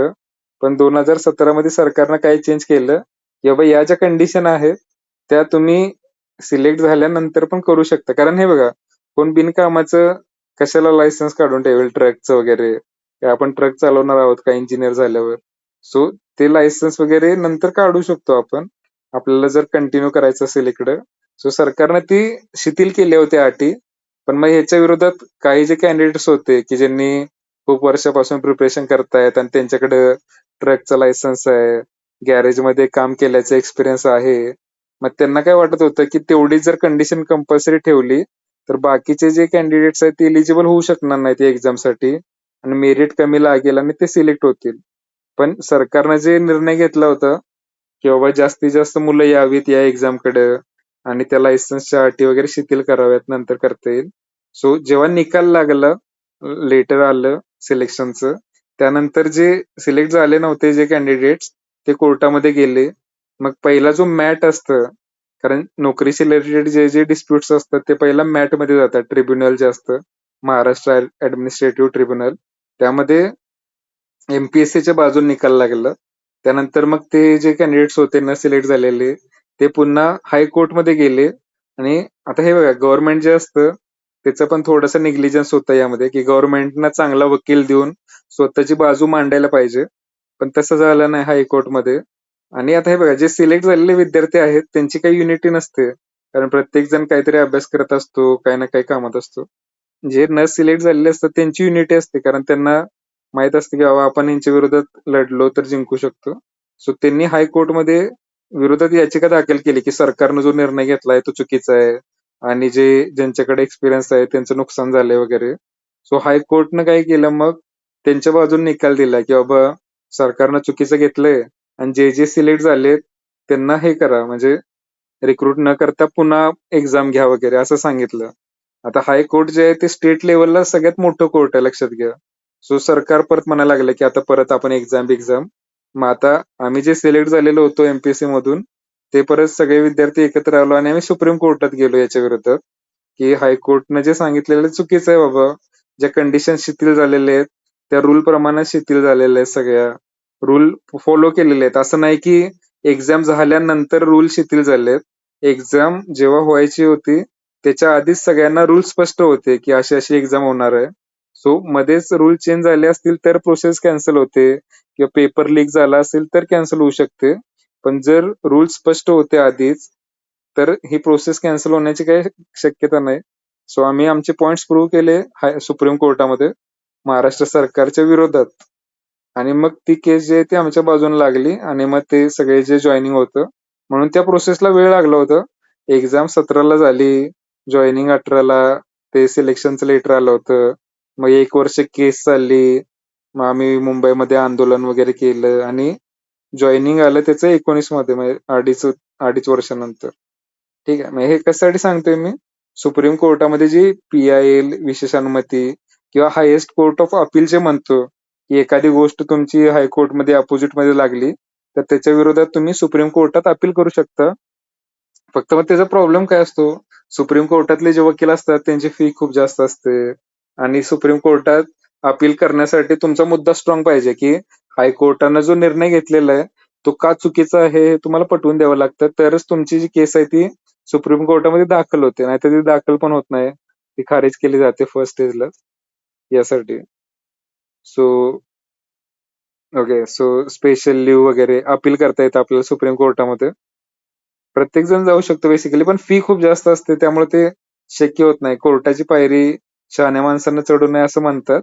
कारण कोर्टामध्ये तारीख पे तारीख असं प्रोसिडिंग खूप जास्त लांबत जातं. म्हणजे पैसे खूप जास्त जातात, वेळ जातो आणि जे जमिनींचे खटले वगैरे जर चालू असतील तुमच्यापैकी कोणाच्या वडिलांचे, आजोबांचे वगैरे, त्यांना माहित असेल 10-10 वर्ष झालं तरी केस चालूच आहे कोर्टामध्ये आणि अजून निकाल लागलेला नसतो वगैरे. या गोष्टी आहेत. पेंडन्सी खूप जास्त आहे. हे कमी करण्यासाठी आता मोदी सरकार म्हणाले होते 2014 मध्ये की मी निवडून आलो की पुढच्या 5-10 वर्षामध्ये 0 केसेस पेंडिंग राहतील. पण ऍक्च्युअल मध्ये काही तसं झालेलं नाहीये. कारण हे कॉम्प्लिकेटेड आहे खूप इश्यू कोर्टांचा वगैरे. आणि आपली न्याय व्यवस्था जी आहे ती म्हणजे अन्याय होण्यापेक्षा उशीर लागू दे न्यायाला या विश्वास ठेवतो. पण ठीक आहे, आपण क्रिटिसिझम कोणाला करायला नको, कोण चुकीचं आहे कोण बरोबर आहे. जे कॉन्स्टिट्यूशन मध्ये दिलेले आहे त्या गोष्टी बघूया फास्ट मध्ये. 41 नंबरचं जे आहे ते काय बघा, सर्वोच्च न्यायालयाचा निर्णय सर्व न्यायालय म्हणजे सर्वोच्च न्यायालयानं एखादं जजमेंट पास केलं ना एखाद्या केसमध्ये, तर तुम्ही ते जजमेंटचा रेफरन्स घेऊन हायकोर्टामध्ये किंवा जिल्हा न्यायालयात सांगू शकता की बाबा सुप्रीम कोर्टानं जर असं सांगितलं एका केसमध्ये की ही जमीन जी आहे ती या कायद्यानुसार या मालकाला मिळायला पाहिजे, तर ते सगळ्या लोअर कोर्टावर बंधनकारक असतात, लक्षात ठेवा. सुप्रीम कोर्ट जे जजमेंट्स देते ना ते खूप महत्वाचे असतात. ते सगळ्या लोअर कोर्ट्सला फॉलो करावे लागतात. ठीक आहे. सो हे इम्पॉर्टंट आहे. म्हणजे त्या केसनुसार आता समजा तुमच्या केसमध्ये पण असं झालं समजा की तुम्ही सिलेक्ट झाला आणि कुणीतरी केस केली, तर डायरेक्ट तुम्ही 2019 जे जजमेंट होतं सुप्रीम कोर्टाचं ते जरी लोअर कोर्टात दिलं तरी त्यांची केस डिसमिस होते, कारण एकदा त्या गोष्टीवर निर्णय झालेला आहे. सो त्या गोष्टी परत प्रूव्ह करायची गरज नाही तुम्हाला सुप्रीम कोर्टात. ठीक आहे. त्यानंतर आता हे बघा, हे 143 पण इम्पॉर्टंट आहे आर्टिकल. आता 143 नंबर लक्षात ठेवायला पण सोपं आहे तसं. सो 143 मध्ये काय आहे, 143 राष्ट्रपतींचा सल्लागार अधिकार. म्हणजे राष्ट्रपतींना समजा एखादा लिगल क्वेश्चन असेल, म्हणजे बाबा फॉरेन कंट्रीशी डील करायचंय, त्याच्या बाबतीत लिगल ऍडवाइस पाहिजे किंवा एखाद्या कायद्याशी रिलेटेड लिगल ऍडवाइस पाहिजे असेल, तर ते राष्ट्रपती जे आहेत ते सर्वोच्च न्यायालयाचं न्यायाधीश जे असतात, चीफ जस्टिस ऑफ इंडिया, त्यांचा सल्ला मागू शकतात. आणि काही केसेसमध्ये सल्ला जो आहे तो देणं बंधनकारक असतं आणि राष्ट्रपतींना तो सल्ला ऐकायचा आहे आणि तो फॉलो करायचा आहे का नाही ते त्यांचं झालं. पण काही केसेसमध्ये आता हे डिटेलमध्ये कॉन्स्टिट्यूशन मध्ये दिलेलं आहे कुठल्या बाबतीत सल्ला देणं बंधनकारक आहे, कुठल्या बाबतीत नाहीये, किंवा राष्ट्रपतींनी काय करायचं त्या सल्ल्याचं वगैरे. पण सल्ला घेऊ शकतात ते, म्हणजे राष्ट्रपतींना काय वाटलं बाबा की या गोष्टीमध्ये सुप्रीम कोर्टाचं म्हणणं जे आहे ते ऐकलं आपण तर आपल्याला मदत होईल, किंवा या गोष्टीमध्ये बाबा आपला एक्सपर्टीज नाहीये, सुप्रीम कोर्टाच्या जजेसना माहित असेल, चीफ जस्टिसना, तर त्यांचा ते सल्ला घेऊ शकतात, लक्षात ठेवा. सो 143 आर्टिकल मध्ये ते आहे. त्यानंतर मग हे बाकीचे जे आहेत स्वतःचे नियम बनवते, त्यांची अपॉइंटमेंट जे कर्मचारी असतील सुप्रीम कोर्टातले त्यांची, आणि रिव्ह्यू म्हणजे एखादं जजमेंट पास केलं त्यांनी आणि पुन्हा वाटलं की नाही नाही आपण हे चुकीचं केलं होतं, त्यात काही चेंज करायचं असेल तरी पण सुप्रीम कोर्ट करू शकतं. स्वतःच्या जजमेंट जे आहे ते रिव्ह्यू करू शकतं. सो हे जे आता बघितलं आपण सुप्रीम कोर्टाचं, त्यामध्ये इम्पॉर्टंट कोणकोणते आहेत? 143 सल्ल्याचं आहे आणि बाकी मग हे किरकोळ आहेत. फक्त मग सुप्रीम कोर्टाचे जे जजेस नियुक्त होतात त्यांची कंडिशन काय असते बाबा, भारताचा नागरिक प्लस हे हे अधिकार, ते फक्त लक्षात ठेवा. आणि आत्ताचे चीफ जस्टिस ऑफ इंडिया कोण आहेत त्यांचं पण लक्षात ठेवा नाव. त्यानंतर नेक्स्ट जे आहे कॅग जे म्हणलं होतं, आता हे बघा कॅग म्हणजे काय ऑफिस आहे बेसिकली, तर समजा एखादा गव्हर्नमेंट जे आहे ते खूप सारे उपक्रम राबवतं, तर त्याचं ऑडिट करण्यासाठी जी अथॉरिटी असते किंवा PSU वगैरे जे आहेत आपल्या, BPCL कंपनी आहे पेट्रोलियमची, ONGC आहे, तर या कंपनी ज्या असतात सरकारच्या त्यांचा जो प्रॉफिट लॉस आहे त्यांचं खातं चेक करण्याचं काम कोणाचं असतं, तर कॅगचं असतं. जसं की फॉर एक्झाम्पल बँका ज्या असतात त्यांचं 31 मार्चला ऑडिट असतं, लक्षात घ्या. ऑडिट म्हणजे काय, बँकेनं वर्षभरात जे ट्रान्झॅक्शन केलेत, लोकांना कर्ज दिलेले आहेत, लोकांचे FD चे पैसे घेतलेले आहेत, लोकांनी बँकेमध्ये पैसे ठेवलेले आहेत, तर ते बँकेनं जे कामकाज केलंय वर्षभरामध्ये ते व्यवस्थित केलंय का, नाहीतर कुठंतरी घोळ केला असेल आणि लोकांचं आर्थिक नुकसान होऊ नये हे चेक केलं जातं ऑडिटमध्ये. तसंच देशाचा जो कारभार चाललाय की बजेटमध्ये ज्या ज्या गोष्टी होत्या सांगितलेल्या त्या व्यवस्थित फॉलो झाल्यात का, किंवा जसं की हे बघा कॅगचा मोठा रोल कुठं आला होता आतापर्यंत, तर 2G स्पेक्ट्रम घोटाळा जो होता किंवा कोळसा घोटाळा वगैरे जो झाला होता मोठा, 2G स्पेक्ट्रम घोटाळा काय होतं, तर आपले जे टेलिफोन कंपनी जे असतात, आपण फोनवर जे बोलतो त्यांचे बँड असतात बेसिकली ट्रान्समिशनचे वगैरे, तर त्याचं जे टेंडर वगैरे विकले जातात तर ते खूप चीप रेटमध्ये विकले गेले होते आणि जवळच्या नातेवाईकांना वगैरे विकले गेले होते. भ्रष्टाचार झाला होता. हजारो कोटींचा भ्रष्टाचार झाला होता त्यामध्ये. तर हे कोणी उघडकीस आणलं, त्यावेळेचे जे कॅग होते त्यांनी उघडकीस आणलं. किंवा कोळशाच्या प्लॉटच्या अलोकेशनच्या बाबतीत सुद्धा घोटाळा झाला होता. सो ते पण त्यावेळेचे जे कॅग होते त्यांनी उघडकीस आणलं. त्यानंतर मध्ये मध्य प्रदेशमध्ये पण जॉबच्या बाबतीत एक मोठा घोटाळा झाला होता काहीतरी, स्वयं का काय तर असं. सो ते पण कॅगनं उघडकीस आणलं होतं. म्हणजे कॅग म्हणजे काय समजून घ्या थोडक्यात, की सरकार जो पैसा खर्च करते लोकांचा त्याच्यावर वॉच ठेवण्याचं, की बाबा अकाउंटिंग करण्याचं काम जे आहे बेसिकली ते कॅगचं असतं, की सरकारनं व्यवस्थित पैसे केलेत का, कुठं घोटाळा केलाय मोठा. सो हे चेक करण्याचं जे काम असतं ते कॅगचं असतं, लक्षात घ्या. ठीक आहे. आणि कॅग म्हणून तर कॅगवर सलग 2 वर्ष MPSC मध्ये क्वेश्चन आलाय. क्वेश्चन सिम्पल आहे, लक्षात घ्या. काय विचारलंय, कॅगचा आर्टिकल कोणता आहे? कॅगचा फुल फॉर्म आहे comptroller and auditor general of India. आता क्रॉम्प्टर अँड ऑडिटर जनरल म्हणजे महालेखा परीक्षक म्हणतात त्याला, किंवा महालेखापाल वगैरे म्हणतात बेसिकली. आता हे नाव मराठीत अवघड आहे. महालेखापाल म्हणजे काय आहे बेसिकली, तर ते सरकारनं जे ट्रान्झॅक्शन केलेले आहेत इकॉनॉमिक, तर ते व्यवस्थित केलेलं आहे का, लोकधनाचं संरक्षक आहे तो बेसिकली. म्हणजे पब्लिक जो फंड आहे, ट्रेझरी जे आहे ते सरकारनं व्यवस्थित वापरले आहे का, ऑडिटचं काम हे करतो. म्हणजे आता हे खर्च केल्यानंतर चेक करणार, खर्च करायच्या आधी काही रोल नाही याचा, लक्षात घ्या. ब्रिटनमध्ये जो कॅग असतो त्याचं क्रॉम्प्टर पण असतो तो बेसिकली, म्हणजे खर्च करायच्या आधी पण परमिशन घ्यावी लागते आणि खर्च केल्यानंतर पण सगळी बिलं दाखवावी लागतात. तसं इंडियामध्ये नाहीये. इंडियामध्ये कॅगचा अथॉरिटी ब्रिटनपेक्षा कमी आहे. त्यामध्ये खर्च केल्यानंतर बाबा हे आम्ही खर्च केला एवढा आणि हे बरोबर आहे, बिल चेक करा, हे कॅगला दाखवलं जातं आणि कॅग मग ते पारित करतो बेसिकली. आणि त्याचा जो अहवाल आहे तो राष्ट्रपतींना सादर करतो तो. सो कॅग अहवाल कोणाला देतो, राष्ट्रपतींकडे, आणि राष्ट्रपती मग ते लोकसभेत, राज्यांच्या विधानसभेत वगैरे पाठवतात, की बाबा आपण जे खर्च केलं होतं ते ओके आहे असं. आणि कॅगची मग नियुक्ती करण्यासाठी प्रत्येकाच्या नियुक्तीचे काहीतरी कंडिशन आहेत. म्हणजे राष्ट्रपतींची पण नियुक्ती करायची असेल, निवडणूक असेल, तर ते कोण इलिजिबल आहे, त्यानंतर कॅगसाठी काय क्वालिफिकेशन आहे. इथं आपण अटॉर्नी जनरल म्हणलं होतं, सरकारी वकील, त्याच्या काय कंडिशन आहेत. त्यानंतर सॉलिसिटर जनरल आत्ताच 3 वर्षासाठी एक्सटेंड केली आहे टर्म त्यांची. ते पण अटॉर्नी जनरलला सपोर्ट करण्यासाठी असतं. त्यांची काय कंडिशन आहे. सो खाली परत इथं समरी दिली बघा. राष्ट्रपती 52 नंबर, निवडणूक, इम्पिचमेंट म्हणजे पदावरून काढून टाकणे, उपराष्ट्रपती, मंत्रिमंडळ, पंतप्रधानांची निवडणूक, राज्यसभा, लोकसभा, संयुक्त बैठक यांची, मनी बिलशी रिलेटेड आहे, अध्यादेशशी रिलेटेड हे आहे, सर्वोच्च न्यायालय इथून सुरू होतं. मूळ अधिकार क्षेत्र म्हणजे राज्यातली भांडणं असतील, निर्णय बंधनकारक असतो छोट्या कोर्टांवर, राष्ट्रपती सल्ला घेऊ शकतात CGI-चा. आता हे 2 वेळा रिपीट झालंय बिनकामाचं. आणि लास्टला कॅग आहे. सो ही आर्टिकल इथं जे लास्टला दिलेत यांचं नंबरिंग लक्षात ठेवा. हे काही जास्त नाहीत आर्टिकल. यातले पण हे युजलेस आहेत. लोकसभा लिहिलेलं हे युजलेस आहे. त्यानंतर हे पण 74 युजलेस आहे. 75 इम्पॉर्टंट आहे. हे पण 63 युजलेस आहे. इम्पिचमेंट झाली नाही कधी, त्यामुळे विचारण्याचा संबंध येत नाही. म्हणजे विचारत नाहीत.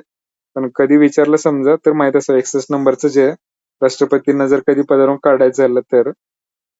बाकी मग 8 नंबर जॉईंट सिटिंग, 10 मनी बिल. आता 10 म्हणजे 9 मध्ये पण काही तर प्रोव्हिजन्स असतात, 11 मध्ये पण असतात काही प्रोव्हिजन, 12, 13, 14 याच्यामध्ये पण थोडे थोडे असतात. 131 काही इम्पॉर्टंट आहे. 24 पासून हायकोर्ट सुरू होते आणि 148 इम्पॉर्टंट मला वाटायचं नाही एवढं, कारण मला असं वाटायचं की MPSC जे आहे ते युनिक पेपर असतील. पण मागच्या 2 वर्षामध्ये एकच क्वेश्चन जर मागच्या वर्षी पण आला आणि त्याच्या मागच्या वर्षी पण आलं, याचा अर्थ रिपिटेटिव्हनेस जास्त आहे याच्यामध्ये. सो हे विचारले 2 वेळा. असं नको व्हायला की परत तुमच्या बाबतीत विचारलं आणखी 3ऱ्या वेळा आणि अख्ख्या जगाला माहित आहे कॅगचं आर्टिकल, पण तुम्ही पहिल्यांदाच MPSC देताय आणि तुम्हाला माहित नाही वगैरे. असं एक्सक्यूज चालणार नाही. कारण प्रिव्हियस इयर जे आहे हे बघा, तुम्ही जेव्हा अभ्यास कराल सगळ्यात मोस्ट प्रायोरिटीने कोणती गोष्ट करायची, जसं तुम्ही आता सगळे बऱ्यापैकी आता माझे जे कॉन्टॅक्ट मधले स्टुडंट्स आहेत ज्यांना मी शिकवले डिप्लोमाचे, तर डिप्लोमा पास व्हायची ट्रिक काय आहे इझिएस्ट, की मागच्या 5 वर्षाचे किंवा 3 वर्षाचे प्रिव्हियस इयर पेपर जरी बघितले तुम्ही, तरी तुम्हाला आयडिया येऊन जाते की कोणता क्वेश्चन विचारला जातो रिपिटेटिव्हली, कुठला प्रायोरिटी एरिया आहे. ठीक आहे. तर तसंच MPSC किंवा UPSCच्या बाबतीत पण ते आहे, की तुम्हाला प्रिव्हियस इयर पेपर जे आहेत त्याच्यावरून कोणती गोष्ट महत्वाची आहे. कारण तसं वाचायला गेलं तर कॉन्स्टिट्यूशन मी सांगितलं 395 आर्टिकल आहेत आणि पॉलिटी एक वेगळाच विषय आहे आणखी. राज्यशास्त्र, मग त्यात कसा कारभार करायला पाहिजे वगैरे या गोष्टी.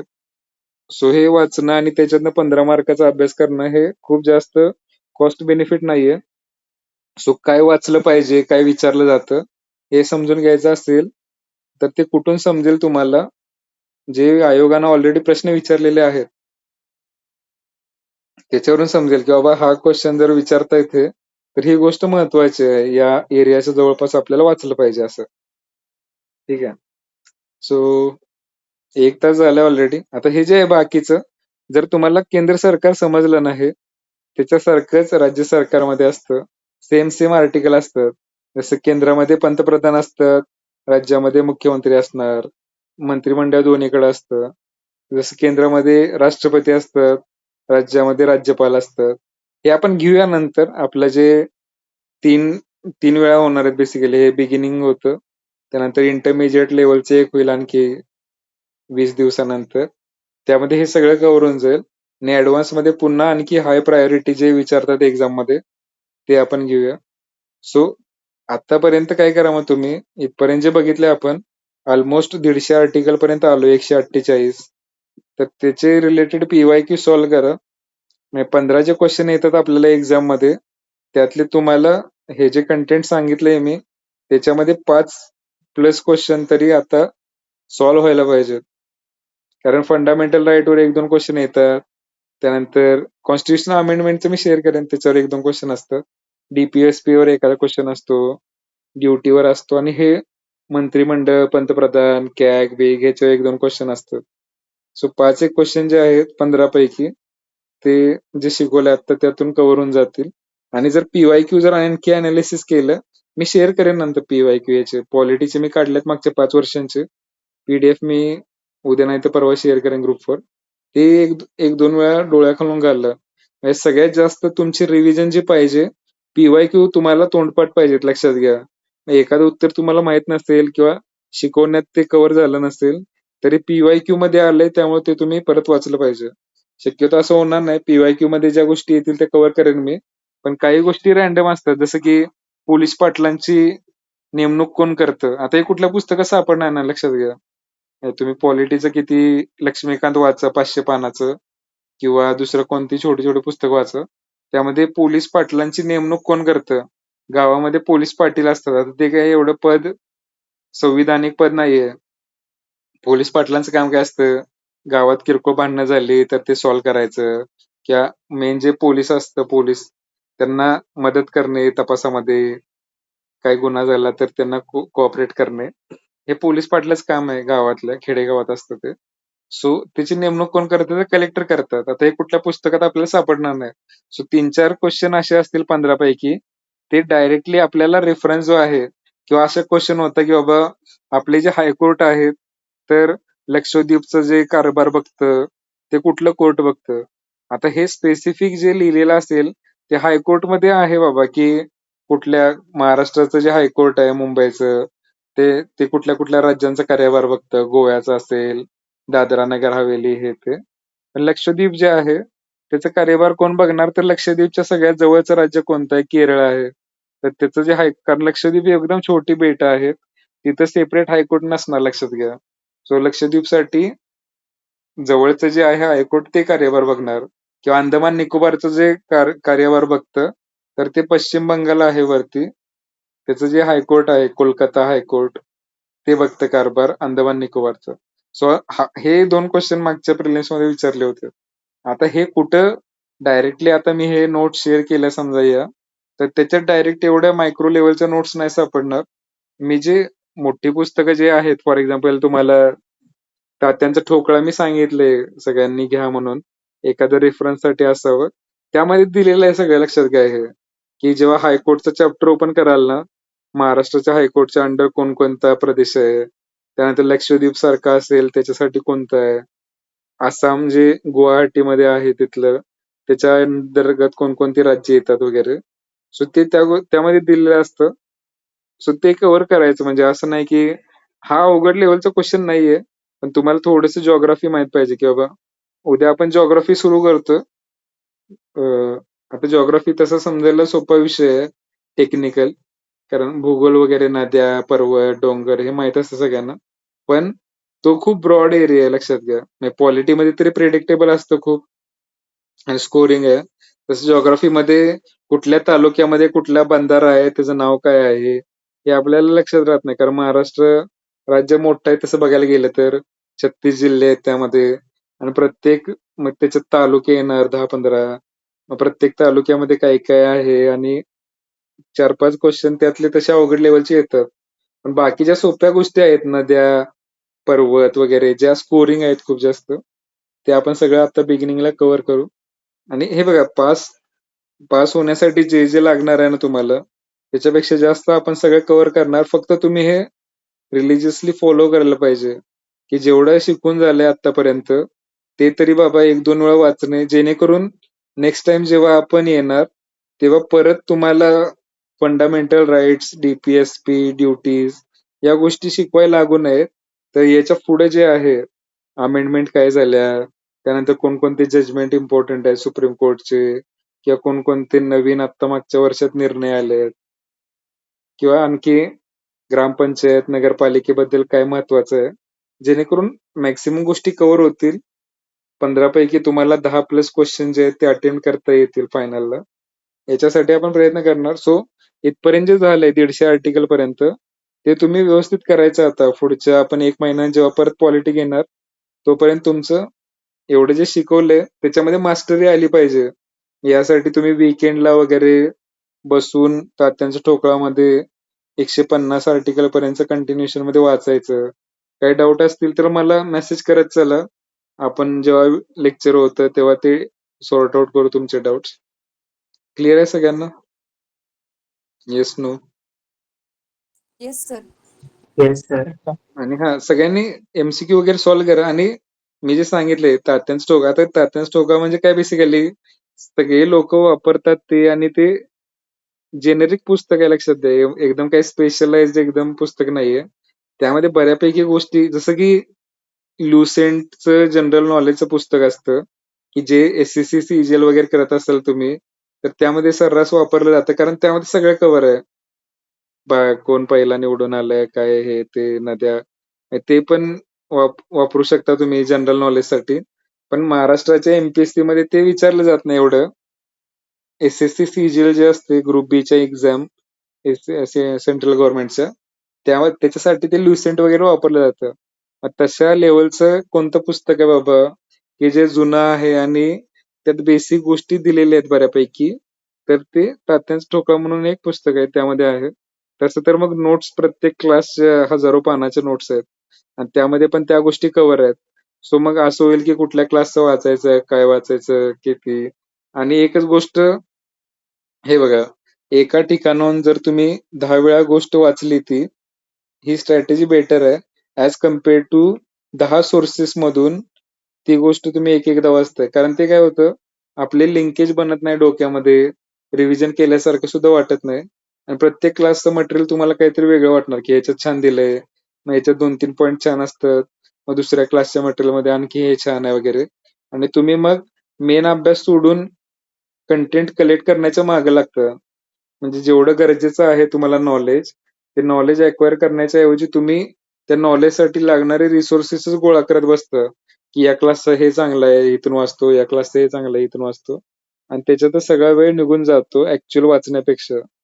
सो त्यापेक्षा काय करायचं, एकच पुस्तक घ्या. समजा तात्यांचं ठोकळा पुस्तक आहे, त्यातल्या ज्या ज्या गोष्टी मी शिकवतोय त्या गोष्टी त्यातून वाचा, आणि ते जेव्हा परफेक्ट कराल तुम्ही, त्याच्यामधून बऱ्यापैकी तुम्हाला पासिंगसाठी जे लागणारं आहे तेवढं तुमचं नॉलेज क्रिएट होईल, आणि बाकी गोष्टी तुम्ही इलिमिनेट न करू शकता, की बाबा हे मी वाचलंय, हे उत्तर नाहीये याच्यामध्ये, तर मग हे 2 ऑप्शन कॅन्सल होत आहेत, मग 50-50 मध्ये कसं करता येईल.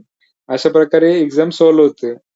सो जास्त म्हणजे त्यासाठीच एखादं कुठलंही पुस्तक आहे, जसं की ग्रुप बी सी एक्झाम साठी मला वाटतं की बाबा, कारण मी ते पुस्तक आहे तात्यांचं ठोकळा, ते 7-8 वर्षापूर्वी जेव्हा ग्रुप ह्याची जी परीक्षा होती एमबीए ची 2017 मध्ये, तेव्हा घेतलं होतं, पण तेव्हा मला चांगलं वाटलं होतं ते. त्यासाठी मी परत आता एकदा घेतलं तुमचं कंटेंट चेक करायसाठी. तर ठीक आहे, कंटेंट म्हणजे त्यामध्ये बेसिक गोष्टी सगळ्या कव्हर आहेत. सो तुम्ही वापरू शकता. एक पुस्तक घ्या. असं नाही की 10-10 पुस्तकं घेताय आणि त्याच्या मागे पळताय. सो ते पुस्तकं 4-5 वेळा वाचून काढा. जेवढा वेळ मिळेल, बोर झालं की दुसरा सब्जेक्ट घ्यायचा. म्हणजे समजा हिस्ट्री तुम्ही 1 तास वाचलं, कंटाळा आला, मग चेंज करायचं. असं नाही की पूर्ण दिवस हिस्ट्रीच वाचत बसलाय. त्यानंतर 1 तास मग ऍप्टिट्यूडचे क्वेश्चन सॉल्व्ह करायचे. त्यानंतर 1 तास करंट अफेअर्स रिलेटेड काय असेल. मी काल गोष्टी शेअर केल्यात, पुरस्कार वगैरे आहेत, किंवा मी हे पण शेअर केले होते बुकलेट्स वगैरे, ते परत शेअर करेन ग्रुपवर आता. सो ते बुकलेट्स मधून ज्या ज्या महत्वाच्या गोष्टी आहेत सगळं वाचत बसायला लक्षात घ्या. नाहीतर करंट अफेअर्स मध्येच वेळ निघून जातो सगळा, आणि 15 मार्काच्या नादात बाकीचे 70 मार्क इझी असतात ते राहून जातात. सो करंट अफेअर्स मध्ये मी जे सांगितले, पद्म पुरस्कार विचारणारच, तर ते व्यवस्थित करायचं. किंवा आंतरराष्ट्रीय आता कुठलं ते स्पोर्ट्स कॉम्पिटिशन झाले महत्वाची, जसं खो खो वर्ल्ड कप झाला होता गेल्या वर्षी भारतामध्ये पहिल्यांदा, त्याच्यावर युपीएससी मध्ये क्वेश्चन विचारला, एमपीएससी मध्ये क्वेश्चन विचारला, ग्रुप बी ला क्वेश्चन, कारण ती पहिल्यांदाच गोष्ट झाली होती खो खोचा वर्ल्ड कप. त्याच्यासारख्या जर काही मोठे टुर्नामेंट झाले, की जसं की प्रज्ञानानं जिंकलं काहीतरी आता नॉर्वे चॅम्पियनशिप, किंवा भारतात काहीतरी मोठी गोष्ट होणार असेल स्पोर्ट्स रिलेटेड, तर त्याच्यावर क्वेश्चन येणार. सो त्या प्रायोरिटीनं गोष्टी वाचायच्या, आणि मग बाकी नंतर आहे. आणि राजकीय गोष्टी तर वाचायच्याच नाहीत, की कोण कुठला कोणाबद्दल काय बोलला आणि हे झालं ते झालं. क्लिअर आहे का सगळ्यांना? म्हणजे तुमचा जो टाइम आहे हे बघा, जरा फास्ट ट्रॅकवर तुमचं प्रिपरेशन ठेवा, कारण सगळे हळूहळू अवेअर होत आहेत की बाबा जाहिरात येणार आहे आणि पोस्ट येतील वगैरे हे ते. सो तुम्ही फक्त प्रिलिम्स जरा सिन्सिअरली क्रॅक करा. मेन्स जो आहे, जर प्रिलिम्स क्रॅक झाली ना, तुम्ही ऑलमोस्ट तुमचं जे गोल आहे त्याचा 50% पेक्षा जास्त एरिया जो आहे तो पार केला, लक्षात घ्या. तर प्रिलिम्सला कॉम्पिटिशन खूप असते. 50,000 पोरं बसणार, आणि त्यातली छोटासा दरवाजा आहे असं इमॅजिन करा, आणि खूप लोक पळत आहेत त्या दरवाजाकडे, आणि दरवाजा छोटासा असल्यामुळे त्यातून काहीच लोक पुढे जाऊ शकणार आहेत. सो 50,000 जे बसणार त्यातले आता समजा तुमच्या 500च्या पेक्षा थोड्याशा कमी जागा आहेत, 450 वगैरे. पण समजा 500 जागा असत्या, त्याच्या 13 पट, ऑलमोस्ट 13 ते 15 पट. 15 पाची 75, 7,500 वगैरे. बरोबर आहे का कॅल्क्युलेशन? 500 गुणिले 15, 75, 7,500 मुलं सिलेक्ट होतील. आता हा आकडा पण ऍक्च्युली जास्त आहे, 7,500 वगैरे. आता हे 7,500 तुम्ही असं नको मग मी 7,000वर रँकवर सिलेक्ट होतो, तसं नसतं. लक्षात घ्या, एमपीएससी मध्ये रिझर्वेशन आहे 60-70%. समजतंय का? सो तुमच्या कॅटेगरीनुसार अभ्यास करा. आणि त्यामध्ये मग 7,000वर सिलेक्ट जो होतो तो कोण असतो? पर्सन विथ डिसॅबिलिटी किंवा स्पोर्ट्स कोटा आहे किंवा आर्मी मध्ये काम केलेला एक सर्व्हिसमॅन आहे, त्यांच्या जागा राखीव वगैरे असतात. सो जे जनरल असतील किंवा नॉर्मल सिलेक्ट व्हायचंय, तर त्याला पहिल्या 1,000-2,000मध्येच यायचं टार्गेट ठेवायचं. 1,000-2,000 म्हणजे कट ऑफ क्लिअर करण्याचं बेसिकली. म्हणजे तुम्हाला जे 50+ मार्क पाडायचे त्याचं टार्गेट क्लिअर ठेवायचं आणि त्या दिशेनं अभ्यास करायचं. जास्त वायफळ वाचत बसायचं नाही. एक्झाम रिलेव्हंट वाचायचं. ते वाचून झाल्यानंतर तुम्ही सिलेक्ट झाल्यानंतर काहीही वाचत बसा. पुस्तक वाचा, रेफरन्स बुक वगैरे वाचा. तुम्हाला कोण अडवणार नाही. पण हे आधी जर वाचत बसलं तर मग प्रॉब्लेम होऊ शकतो. वेळ कमी आहे आपल्याकडे. चालेल, मग सगळ्यांनी मी हे शेअर करेन एमसीक्यू याच्यावर. ते ट्राय करा सॉल्व्ह करायचं. आणि उद्यापासून आपण जॉग्राफी घेणार आहोत.